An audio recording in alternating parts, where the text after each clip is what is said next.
Hi everybody, it's Margaret here with 60 and Me. Hope you're doing great today, and welcome to this place where we celebrate women over 60. 60 and Me is a global community. We're all around the world, and we just found that there's just so many common threads that women over 60 are interested in, and I'm here to talk about things that I can relate to. I'm a 72-year-old woman now. I started 60 and Me when I was 64, so I've been on this journey with most of you for a long time.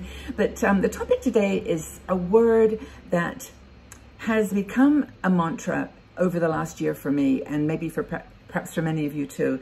It's a word that has grown out of uncertainty, that has grown out of unpredictability and and total unexpected behaviors and events, and that is the word acceptance. Now, we can say we accept our situation right now. We accept and understand mentally what's going on in the world, not just with the pandemic, but just in general as our life has unfolded. It's a word that has a lot of impact and power, and I think it has and it enables us to change the trajectory of our lives, the movement forward from where we are today, because a lot of things turned out to happen in our world that we didn't expect. I mean, if you are in your 60s or 70s, you have got a fairly good story to tell. And it's probably in many ways not what you expected at all. It's really nothing like you expected. I don't think, if there's one woman out there who can say, yes, my life, when I was 13 years old, I thought I was going to be this person, do this thing, live this place, be with this person, whatever. Just please tell us, because I don't think I know personally a single person who can say my life turned out exactly the way I thought. I mean, it's, if you're telling your story right now as a 60-year-old woman, you've got lots of plot twists, lots of opportunities for conversation around things that you had to accept. It could be things that were very dramatic. It could be a loss. It could be a divorce. Maybe something painful in terms of a person that you loved that was, that you've lost, the death of a child or a grandchild, or a situation in your life, a loss of a job, a loss of your physical health and your strength. It could be all kinds of things that have happened to you since you turned 50, 60. And I was chatting to a friend yesterday about this and talking about how it's all amplified after 60. I think we can bounce around and really be accepting of, changes and new directions and disappointments, and when we're in our early, 30s, 40s. But when we get older, those losses, I think, for me anyway, start to get amplified. And acceptance is one of those things that you need a muscle to really apply. Now, Teresa Beshwaite is one of our bloggers, and she wrote this article, which I'm going to sort of talk about and share her thoughts. It's called Activating Acceptance When All You See Is Loss. Now, I think she was talking about the present world, the present time when she wrote that title, because it has been, well, almost 2 years of loss of our freedom, loss of the ability to move around, to meet with our family, to meet with our children, grandkids, the loss of our freedom to travel, to do the things that are on that bucket list that we want to be doing, that we always thought we'd get to do in our 60s. Who thought this was going to happen? I mean, to accept the reality of this pandemic is a big acceptance hurdle.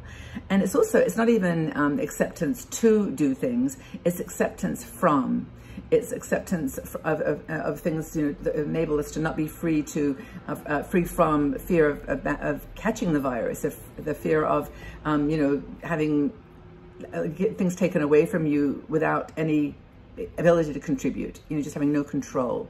And I think that freedom to and freedom from are really two pivots that acceptance hovers around. We have to accept both.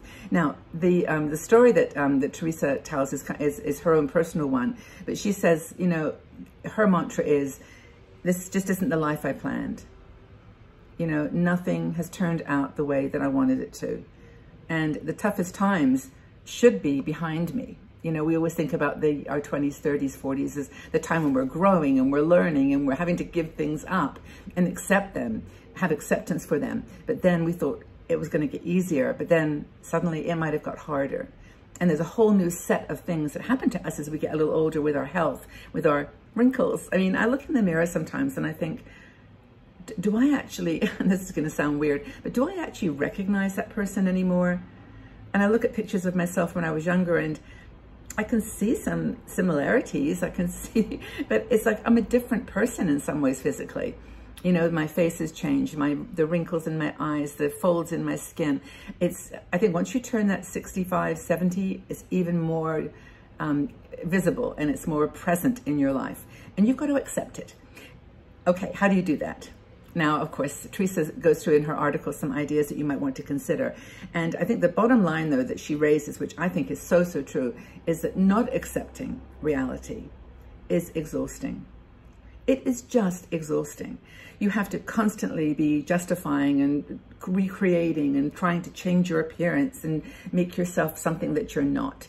And that lack of acceptance of reality can just drain you. And it can actually affect your health. I mean, it certainly can affect your health, your well-being, and your ability to be malleable and to be flexible and change, because there are some changes that acceptance requires. And that's the next thing. So it's exhausting, and we look at why am I just fixated on this thing that I can't accept? I lost the job. I got made redundant. I lost my husband. We divorced. My children moved away. Some adult child is having some challenges and problems. Why can't I just make that change? Because, it's just your brain is doing its job. It is laying all the things out that you need to consider. It's making it, having a conversation with you about, let's just stay calm, move into survival mode. Don't think about it. Don't have to worry about it. Just keep moving, one foot in front of the other. So it's exhausting, it's tiring, but you can change the channel on your brain. And this is what Teresa talks about a lot in her article. She says, acceptance has multiple levels. There's acceptance of the reality. I'm divorced. And then there's acceptance at the deeper level. I don't really want to be divorced. I didn't want to get divorced. I didn't want this change in my life. I wish I could turn back the clock. I wish, whatever you say, that's okay too. You can say to yourself, I wish it had been differently, or it doesn't mean we condone what happened, or that we agree with what happened, or that we even let it go or forget it, but we have to somehow accept it. I remember when I got divorced, speaking of divorce, I don't know why I'm on this at the moment, but it was just, I cried for years. I genuinely was so upset that I just took 3 years out of my life, and I just was sorry for the whole time, thinking how it could have been different. By the way, I've got the window open a little bit today because it's so hot, and I hope that the noise isn't too much. But anyway, you get the idea that you can cry and you can complain and you can whine about it. You can not agree with it at all. You can grieve for it. But you've got to accept it. It's real. It's reality. So she says, and there's a quote here which I want to read because it's what a lot of people feel sometimes. A woman, sometimes it could be you, saying, well, some days I just take one step forward and 2 steps back. I'm crying by 7 in the morning. That's what I've got for today. I have no control over anyone but myself. And when you put yourself in that box, it's just so hard. It's so hard to break free of it.